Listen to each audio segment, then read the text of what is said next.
See you, mom and dad. I'm going to go be in a Death Doom band. Have a nice Yeah, career. yeah, fine. So,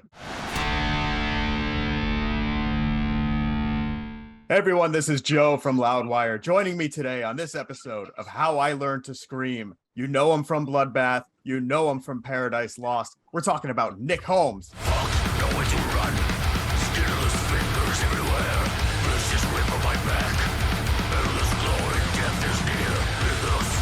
We've got the new album from Bloodbath, 2022 album, Survival of the Sickest. Nick, how are you? Nice to be here. How you doing? Doing pretty good. About to be better. Talking about how you learned to scream, because you're one of the early guys to do it, even before starting Paradise Lost. Nick, can you tell me what was the first time you heard what you would consider to be an extreme metal vocal? Extreme. I would probably say it was Kronos from Venom.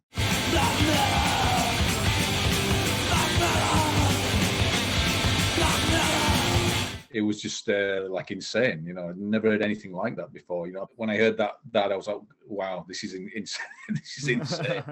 Kind of got me into the whole thing, you know. What was your reaction when you first heard these harsher vocal tones, and what did it make you think about metal? How did you perceive it differently? I just think it adds you know, if the music's kind of very dark and evil, if you stick that voice on it, it's just like the cherry on top. I love that style. I've always liked that kind of rhythm with the death metal voice on top of the kind of extreme riffs. So I always try and you know, get the groove going.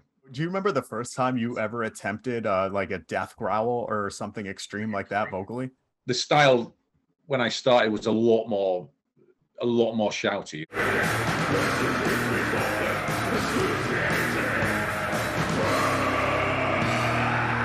Using more of my throat and really bellowing out. And I mean, you don't last long doing that. You know, you'll rip your voice out. It's easier to do it the more you do it. But I mean, I've had people, you know, they've been doing impersonations of their favorite death metal singer, and they just completely rip their voice out, because it's like, well, that isn't what he actually does. What you've just done, you know, he's taking it a bit easy.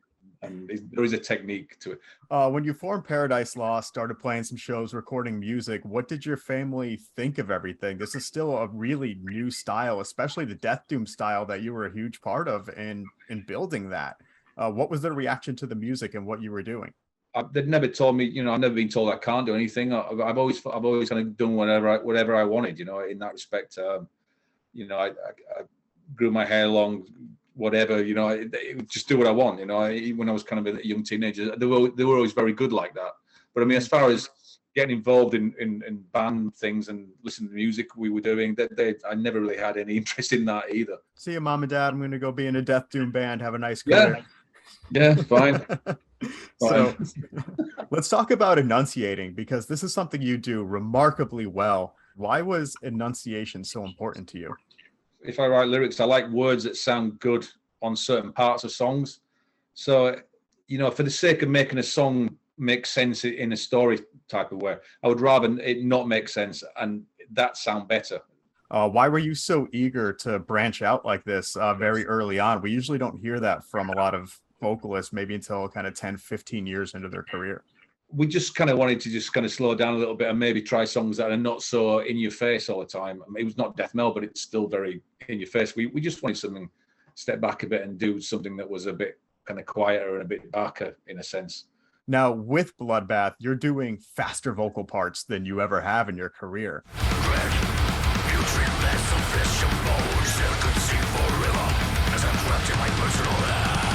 What excited you about returning to the growls in the studio?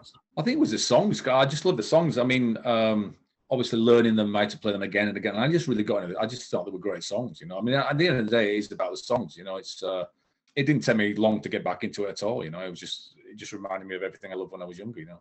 So let's talk about Michael Ackerfeld and Peter Tactigren, because they were both in Bloodbath before you.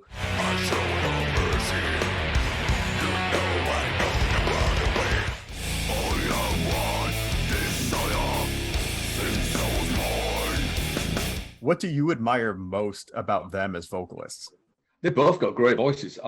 Pete's kind of screaming. I mean, yeah, he does the Nightmares. The songs really complement his voice and vice versa. I just think the songs work so well with his voice. Mike's just got a great deep tone to his growl. great vocalist, definitely.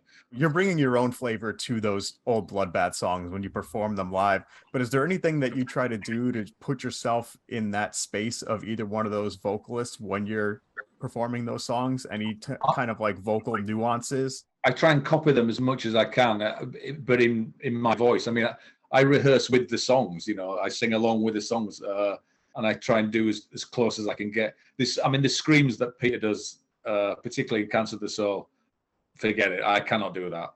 I don't know anybody that can do that. That's just that big scream he does in the middle. It's like, well, no way, I'm out. So let's talk about a little bit of a controversial topic, which is cupping the mic. Where do you stand on it? I never cup the mic. No, never. No, I have a foam shield on it, so I don't knock my teeth out. But I don't cup the mic. I didn't even know that was a thing till you just mentioned it, actually. Let's talk about maintaining your voice on the road. Are there any pre-show rituals that you have? Important thing to maintain your voice is sleep, and good sleep, not drunk sleep, good sleep. Healthy diet, exercise if you can, and also don't talk. Just don't talk to anyone. Just save it for the performance. All right, Nick. Well, thank you so much for joining us on this episode of How I Learned to Scream. We've got the new album from Bloodbath, 2022 album, Survival of the Sickest. Sickest album cover, too, maybe, for Bloodbath so far. And Nick, thank you so much. Cheers, man.